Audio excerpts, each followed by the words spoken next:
Hai, ketemu dengan saya Dr. Sylvia Evalina Tarigan, Hospital Director RSIA Bunda Ciputat. Mari mengenal lebih dalam untuk terkait pelayanan di RSIA Bunda Ciputat. Kami melengkapi dengan layanan Children Urgent Care, yaitu kegawat daruratan bagi bayi dan anak. Selain itu, kami juga melengkapi untuk kegawat daruratan bagi ibu-ibu yang akan bersalin, baik persalinan spontan maupun persalinan dengan operasi seksosesaria. RSIA Bunda Ciputat juga dilengkapi dengan tindakan di kamar operasi dengan laparoskopi, yaitu tindakan bedah dengan sayatan minimal dan rasa nyeri yang tentunya minimal juga. RSIA Bunda Ciputat dilengkapi dengan pelayanan poliklinik obgyn, anak, gigi, gizi klinik, penyakit dalam, bedah, akupuntur, psikolog, laktasi, dan juga layanan terbaru untuk di tahun 2024 adalah poliklinik tumbuh kembang. Selain itu, kami juga dilengkapi dengan klinik IVF Morula bagi moms dan dad yang menambahkan keturunan. RSIA Bunda Ciputat juga dilengkapi dengan layanan radiologi, laboratorium diagnos, serta farmasi yang hadir setiap hari 24/7 bagi masyarakat yang ada di wilayah Tangerang Selatan. Yuk berkenalan dengan para dokter spesialis serta tim medis maupun tim back office di RSIA Bunda Ciputat.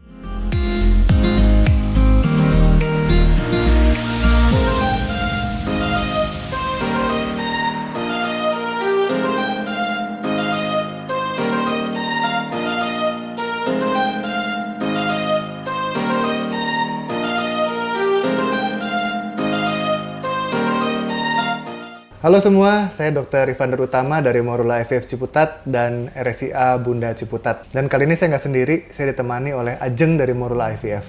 Halo Jeng. Halo dok. Oke Jeng, jadi apa nih yang mau diceritain mengenai Morula IVF Ciputat? Oke, jadi yang mau saya ceritakan nih dok sekarang untuk Morula IVF Ciputat itu untuk penanganannya atau untuk tindakannya termasuk sampai dengan opus sampai dengan embrio transfer itu sudah bisa dilakukan langsung di Morula IVF Ciputat melalui RSIA Bunda Ciputat. One stop, semua One bisa kita stop lakukan. shopping semua bisa di sini. Dengan teknologi yang sama seperti yang di Jakarta, standar pelayanannya pun sama dengan yang di Jakarta. Jadi kita sebenarnya hanya beda tempat aja yang bisa sebenarnya memudahkan warga-warga Tangerang Selatan untuk dekat dengan program kehamilan. Jadi lebih dekat, tidak perlu jauh-jauh menuju Jakarta gitu untuk program kehamilan gitu dok. Jadi jangan salah ya bahwa Morula IVF Ciputat sebetulnya kita bukan baru-baru ini ada di sini ya. Sebetulnya proses IVF di Morula IVF Ciputat, proses IVF di RSIA Bunda Ciputat itu sebetulnya sudah berlangsung dari tahun 2017. Yes. Jadi kita memiliki rekam jejak yang cukup panjang sebetulnya. Tetapi memang pelengkapan fasilitas dan lain-lain itu membutuhkan waktu. Terutama kan kita terpotong pandemi kemarin ya tahun 2020, 21, 22 kemarin. Sehingga memang gedungnya kelihatannya baru. Tetapi sebetulnya kita memberikan pelayanan itu sudah sejak tahun 2017. Oleh karena itu ya memang kita punya rekam jejak yang cukup bagus. Kita nggak kalah juga dengan RSIA Bunda Jakarta dan Morula IVF Jakarta. Dan tentunya dengan kehadiran kita di sini mudah-mudahan bisa mendekatkan penanganan kesuburan, penanganan fertilitas kepada warga di Tangerang Selatan dan sekitarnya. Yes.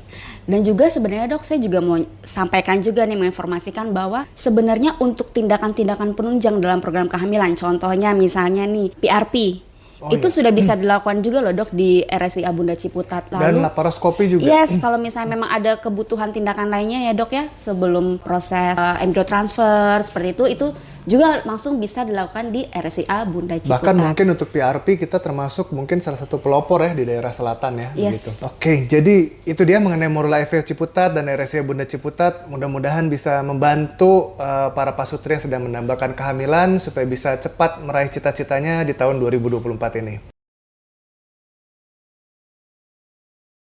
Hai sahabat Bunda, perkenalkan saya Dr. Hasni dari RSIA Bunda Ciputat. Pada kesempatan kali ini kita akan membicarakan sedikit mengenai alat kontrasepsi. Seperti yang sahabat Bunda ketahui, sangat banyak alat kontrasepsi yang beredar di masyarakat. paling kita bisa membaginya berdasarkan dua dulu nih. Yang pertama alat kontrasepsi untuk pria dan yang kedua alat kontrasepsi untuk wanita. Sudah diketahui secara umum bahwa alat kontrasepsi untuk pria salah satunya adalah kondom. Ada satu lagi teknik yang jarang diketahui yaitu adalah teknik vasektomi, yaitu kontrasepsi mantap untuk pria. Sementara untuk metode kontrasepsi wanita kita bisa membaginya dengan dua kategori, yaitu kategori yang hormonal dan juga yang non hormonal. Untuk hormonal itu ada pil KB, ada KB suntik dan juga ada KB implan. Untuk KB suntik sendiri ada beberapa, yaitu ada KB suntik yang 1 bulan, ada yang 2 bulan dan juga ada yang 3 bulan. Oke. Nah, untuk yang non hormonal itu kita mengenalnya dengan sebutan IUD atau juga bisa dikenal dengan spiral, ya kan?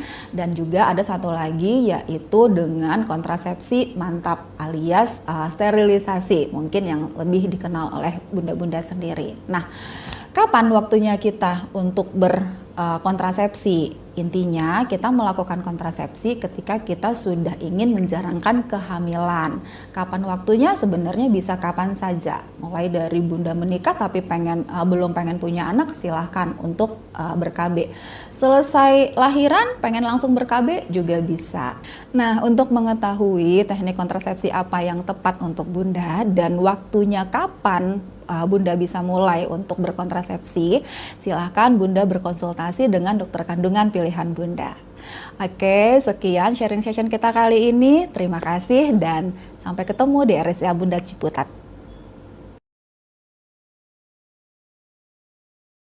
Halo sahabat Bunda, para calon ibu. Perkenalkan, saya Dr. Ines, spesialis kandungan dari RSIA Bunda Ciputat. Pada hari ini saya ingin sedikit share tentang pentingnya antenatal care secara rutin selama kehamilan. Karena antenatal care ini penting untuk mengetahui dan menjaga kehamilan dari awal kehamilan hingga due date persalinan. Selama antenatal care, calon bunda akan dibantu mengatasi keluhan dari awal hingga kehamilan, kemudian pemeriksaan fisik serta penunjang seperti penimbangan berat badan, pengukuran tekanan darah, pemeriksaan USG dan pemeriksaan laboratorium, serta pemberian vitamin seperti asam folat, multivitamin, penambah darah, serta kalsium untuk menjaga ibu dan janin dalam kondisi yang sehat. So, bagi calon mami and daddy, yuk lakukan ANC rutin selama kehamilan agar kehamilan bisa terasa lebih menyenangkan.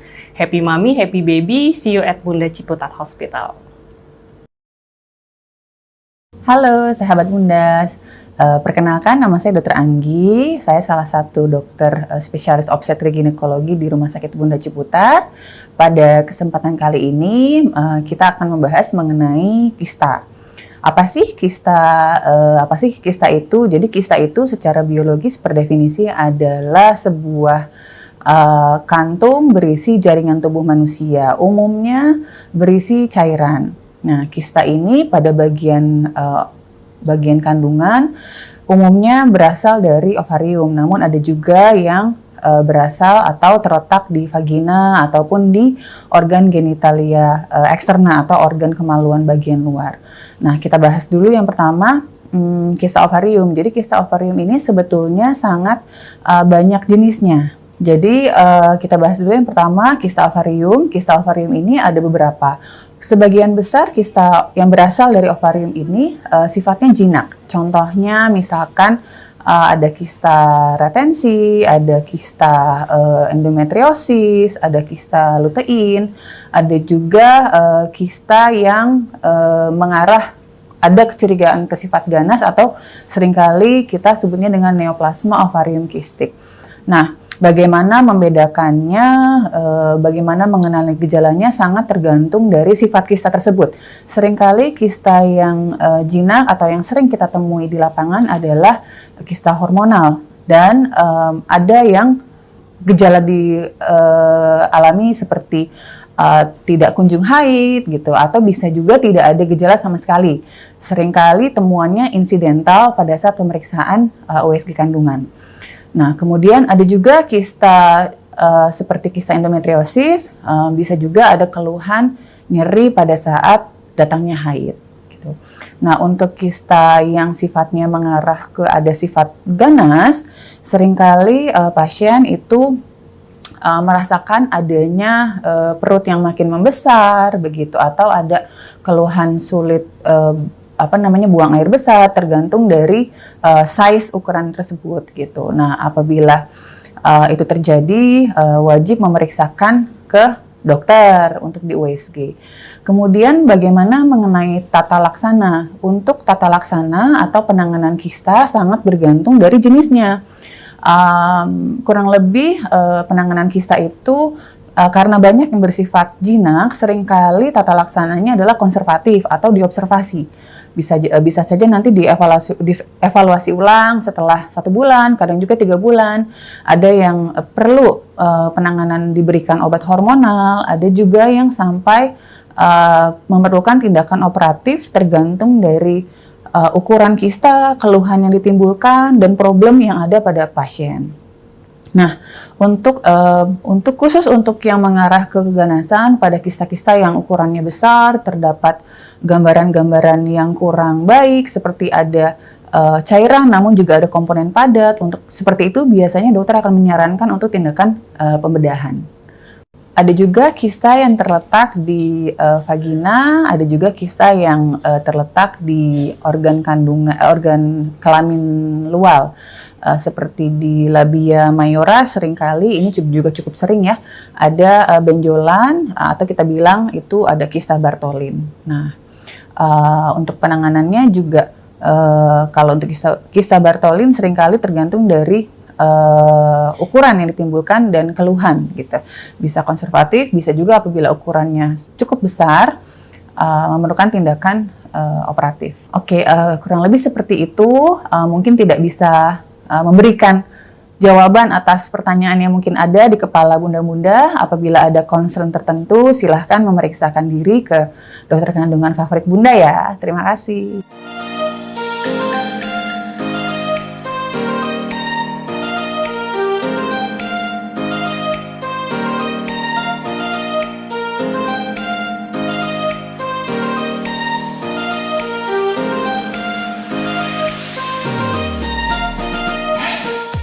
Assalamualaikum, perkenalkan saya Dr. Yulia Hirnawati, spesialis anak. Saya praktek di RSIA Bunda Ciputat. Kali ini saya akan mengangkat tema masalah laktasi atau menyusui. Jadi kami temukan di lapangan atau di dalam praktek sehari-hari seorang ibu yang kontrol pertama kali di rumah sakit setelah melahirkan, dia banyak keluhan bahwa ASInya tidak keluar atau bayinya nangis terus malam sampai ibu tidak bisa tidur, sehingga dia putuskan untuk memberikan susu formula. Sebetulnya ini tidak akan terjadi lagi apabila seorang ibu yang pada saat hamil di trimester ketiga melakukan konsultasi laktasi. Jadi pada saat ibu setelah melahirkan, dia sudah siap mental, siap siaga di dalam begadang istilahnya. Ya, kami di Rumah Sakit Ibu dan Anak Bunda Ciputat mempunyai tim konselor laktasi, ada Bu Bidan, ada dokter umum, dan semua dokter spesialis anak di sini bisa melakukan konsultasi laktasi. Silahkan ibu bisa konsultasi kapanpun. Demikian sahabat Bunda, sampai ketemu di RSIA Bunda Ciputat. Wassalamualaikum warahmatullahi wabarakatuh. Halo, saya Dr. Tiwi, saya bekerja di Rumah Sakit Bunda Ciputat, di samping Rumah Sakit Bunda Menteng. Senang sekali Rumah Sakit Bunda Ciputat akhirnya akan membuka klinik tumbuh kembang. Nah, sebetulnya semua anak, semua bayi yang datang ke dokter anak itu dievaluasi pertumbuhan dan perkembangan sejak lahir. Nah, yang dimaksud dengan pertumbuhan adalah berat badan, tinggi badan, dan lingkar kepala. Tiap bulan itu harus meningkat baik sesuai dengan usia.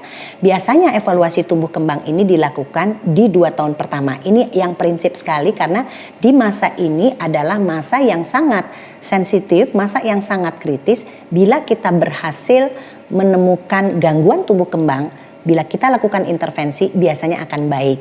Kemudian perkembangan juga harus dievaluasi tiap bulan sampai 24 bulan pertama itu. Jadi kapan anak bisa membuka tangannya misalnya ya, itu di usia 3-4 bulan dia harus terbuka tangannya. Angkat kepala misalnya di usia 2 bulan. Senyum, ngoceh misalnya di usia 3-4 bulan. Nah itu dilakukan tiap bulan sampai dipastikan bahwa anak itu dapat melakukan semua perkembangan yang harus mereka capai. Nah khusus untuk bayi atau anak yang dilahirkan ada risiko gangguan seperti misalnya bayi prematur. Nah bayi prematur ini evaluasinya lebih panjang ya, bisa sampai usia 7 tahun. Atau bayi atau anak yang dilahirkan dengan misalnya tidak menangis, harus dirawat di NICU. Misalnya kuning yang terlalu tinggi di awal-awal minggu kelahiran. Ya, itu adalah anak-anak yang harus dievaluasi sampai dipastikan tidak ada gangguan tumbuh kembang. Jadi bila anak Anda datang ke dokter anak, pastikan diskusikan dengan dokter anak Anda semua bahwa pertumbuhan dan perkembangan anak Anda baik. Oke, dadah!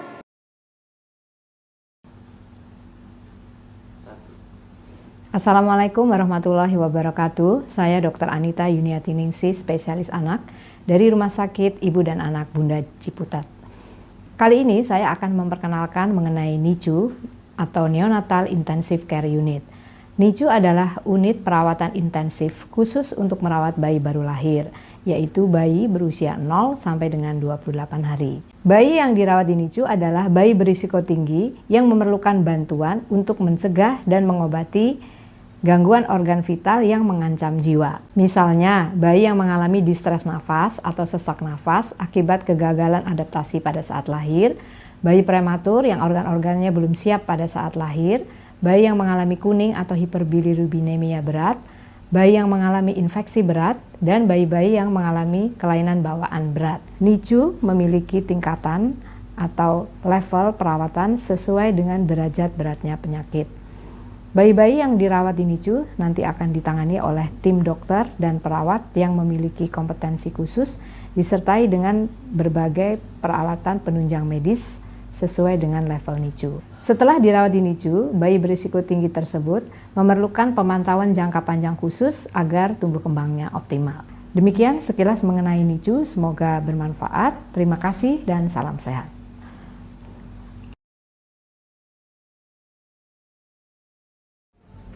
Halo sahabat Bunda, selamat siang. Saya Dr. Asri Pandianingsih, spesialis anak dari Rumah Sakit Bunda Ciputat. Kali ini saya akan berbagi sedikit tentang empati. Satu hal yang harus kita pegang bahwa pertumbuhan otak bayi sampai usia 2 tahun itu mencapai volume 80%. Sehingga empati ini sangat berpengaruh terhadap perkembangan dan pertumbuhan otak. Nah, setelah usia 6 bulan, setelah ASI eksklusif, maka sudah waktunya kita berikan empati. Poin apa yang harus kita pegang untuk memberikan empati pada anak kita? Berbekal dari pertumbuhan otak sampai usia 2 tahun mencapai 80% volumenya, maka empati yang kita berikan otomatis harus memberikan nilai nutrisi dan gizi yang bagus untuk pertumbuhan tubuh, juga untuk pertumbuhan otaknya. Apa itu? Saya ingin menegaskan di sini bahwa Mom and Dad jangan lupa protein hewani kita berikan double. Double maksudnya apa? Double jenisnya. Kenapa? Karena begitu protein hewani kita berikan double, maka otomatis protein dan lemak yang terkandung di dalamnya akan semakin lengkap. Misalnya nih, telur itu mengandung sekitar 16 atau 17 jenis asam amino. Kemudian ikan, misalnya ikan kembung, itu juga mengandung asam amino berbagai macam. Demikian juga lemaknya. Telur mengandung lemak, kolesterol, trigliserid, omega 3, demikian juga ikan kembung. Sehingga kalau protein hewani ini kita berikan lebih bervariasi, otomatis kandungan protein dan lemaknya akan semakin bervariasi dan akan semakin lengkap untuk perkembangan dan pertumbuhan tubuh juga otak. Gitu. Nah, kemudian selain protein dan lemak, kita juga membutuhkan karbohidrat, juga ada vitamin dan mineral. Nah, vitamin mineral ini juga terkandung dalam protein hewani. Ikan kembung juga mengandung protein dan mineral. Demikian juga telur. Jadi, apakah protein hewani itu hanya ikan kembung dan telur? Enggak. Tapi yang ingin saya tegaskan di sini bahwa sebisa mungkin kita berikan protein hewani yang double. Misalnya ya sahabat Bunda, kalau pagi kita berikan ayam cincang dengan hati ayam. Kemudian siangnya kita ganti nih, misalnya ikan kembung dengan telur puyuh. Sorenya kita ganti misalnya daging cincang atau otak sapi, sumsum, silahkan, nggak apa-apa. Dok, itu aduh otak sapi kok ngeri banget itu, kolesterol nanti. Sahabat Bunda, di usia anak kita 2 tahun sampai 5 tahun kita nggak usah berpikir kolesterol. Yang lebih kita pentingkan adalah untuk pertumbuhan otak anak-anak kita, terutama 1-2 tahun pertama. Selain itu jangan lupa sayur itu baru perkenalan, terutama di 1 tahun pertama itu baru perkenalan. Ya, nggak usah banyak-banyak. Nah, kemudian buah juga harus kita berikan untuk kecukupan vitamin dan mineralnya. Kira-kira segitu dulu ya sahabat Bunda, lain waktu kita sambung kembali. Salam sehat selalu.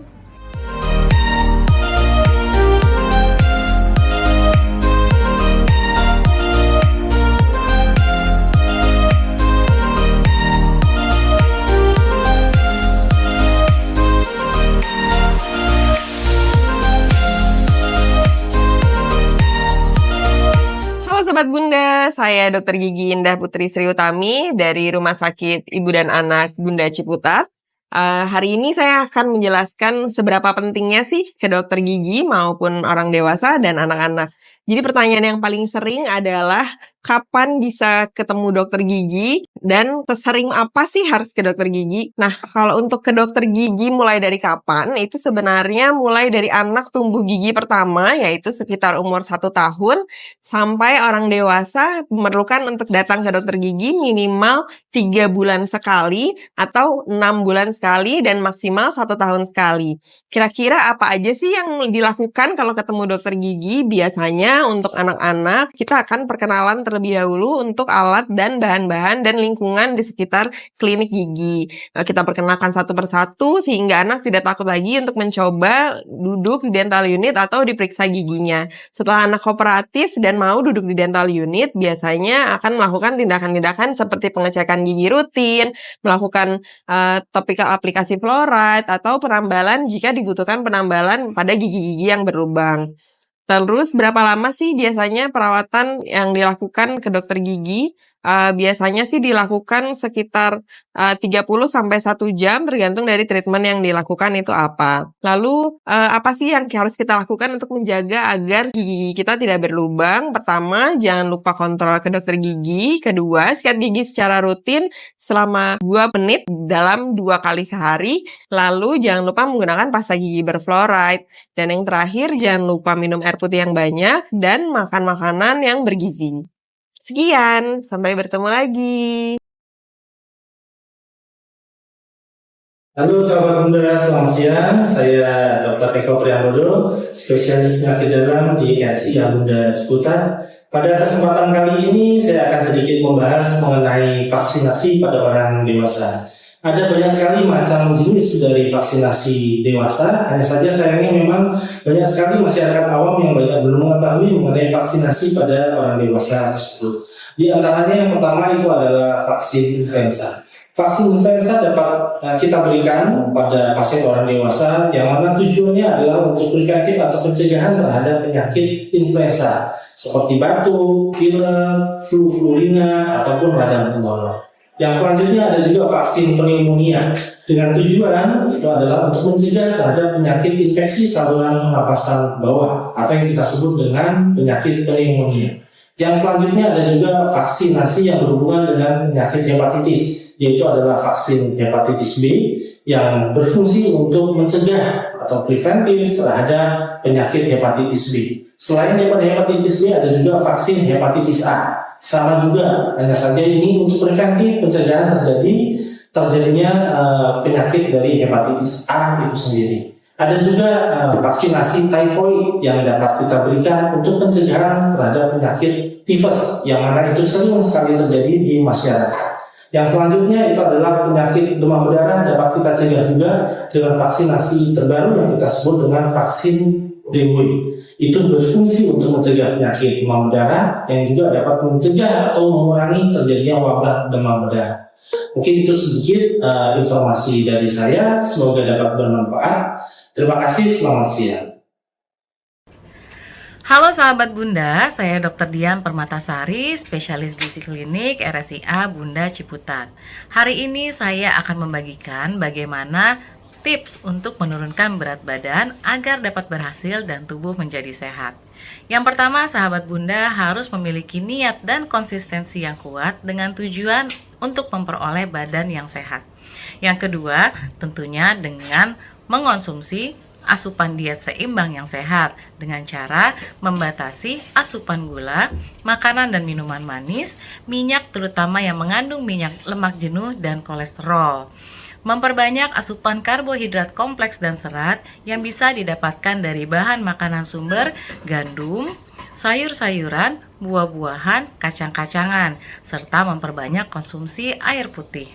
Yang ketiga tentunya dengan melakukan olahraga rutin seperti yang dianjurkan oleh WHO sebanyak 300 menit per minggu.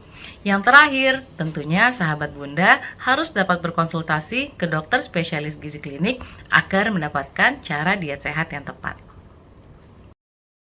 Halo sahabat Bunda, saya Dr. Alen, spesialis bedah dari Rumah Sakit Ibu dan Anak Bunda Ciputat. Nah, kali ini saya akan membahas beberapa layanan yang bisa dilakukan dokter spesialis bedah di Rumah Sakit Ibu dan Anak Bunda Ciputat. Di antaranya adalah layanan bedah secara umum, kemudian layanan bedah dengan menggunakan laparoskopi, khususnya untuk kasus usus buntu dan juga kasus batu empedu. Kemudian layanan yang lainnya diantaranya adalah kitan, terutama untuk kitan dengan penyulit, dengan kasus-kasus fimosis. Kemudian kasus-kasus benjolan yang ada di bagian manapun di seluruh tubuh bisa kita lakukan pengangkatan benjolan, serta kasus infeksi yang bisa dialami ibu yang sedang menyusui pada bagian payudara, baik itu mastitis maupun abses pada payudara atau pengumpulan nanah di dalam jaringan payudara. Baik, itulah pelayanan yang bisa dilakukan oleh dokter spesialis bedah di Rumah Sakit Ibu dan Anak Bunda Ciputat. Apabila sahabat Bunda mengalami salah satu dari gejala yang tadi sudah kita bahas sebelumnya, silakan datang untuk melakukan konsultasi untuk perawatan lebih lanjut. Salam sehat, sampai berjumpa lagi di